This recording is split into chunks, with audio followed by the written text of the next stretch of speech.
संत शिरोमणि संत रविदास के जन्म दिवस के इस पावन अवसर पर आप सभी को बहुत बहुत बधाई। गांव सुनौआ के इस पुस्तकालय में गुरुजी और प्यारे बच्चों, आप सबको हम रंजीत कुमार संत रविदास के जीवन से अवगत कराना चाहेंगे। इनका जन्म सन 1377 या 78 ईस्वी के लगभग हुआ था और ये जन्म से ही बड़े संत स्वभाव के बड़े सज्जन व्यक्ति थे। और चूँकि हमारे समाज में सदैव से ऊंच नीच, छुआछूत जैसी दुर्भावनाएं बनी रहीं, उस ज़माने में भी थी। और इनका ऐसा माना जाता है कि इनका जन्म जो है वो एक दलित समुदाय में हुआ था, जिसके लिए लोग दलित अगर होते हुए अपने आप को थोड़ा नीचा महसूस करते हैं, लेकिन इन्होंने अपनी कविता में, अपनी पंक्तियों में उस चीज़ को बड़ी प्रसन्नता से उभारा और कहा, ओछी जाति ओछी पाती ओछा जन्म हमारा, ऐसी मेरी जाति विख्यात चमारा। और एक बात इन्होंने हमेशा कही कि सदैव अपने कर्म को करते रहना चाहिए।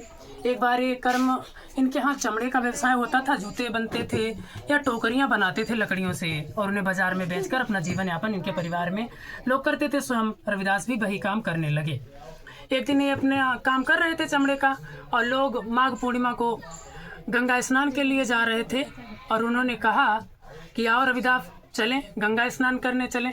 चूँकि इनके पास काम था और एक कर्म को सबसे ज़्यादा महत्व देते थे, इसीलिए इन्होंने कहा कि मन चंगा तो कठौती में गंगा, और ये अपना काम करते रहे। कहा अगर मन शुद्ध है और आप अपने कर्म में संलग्न हैं तो आप समझो गंगा स्नान कर रहे हैं। प्यारे बच्चों, इन्होंने जो भजन लिखे, जो इन्होंने पद गाए, उन्हें गुरु ग्रंथ साहिब में संकलित किया गया। और जब लोगों ने प्रश्न उठाया कि तुम दलित हो, तो क्योंकि चमड़े का काम करते थे इसीलिए उन्होंने कहा था, हाड़ मांस और चमड़े से बना जनसारा। और इसी प्रकार कहा कि अगर इस प्रकार से देखा जाए तो सभी चमड़े से बने और सभी चमार हैं।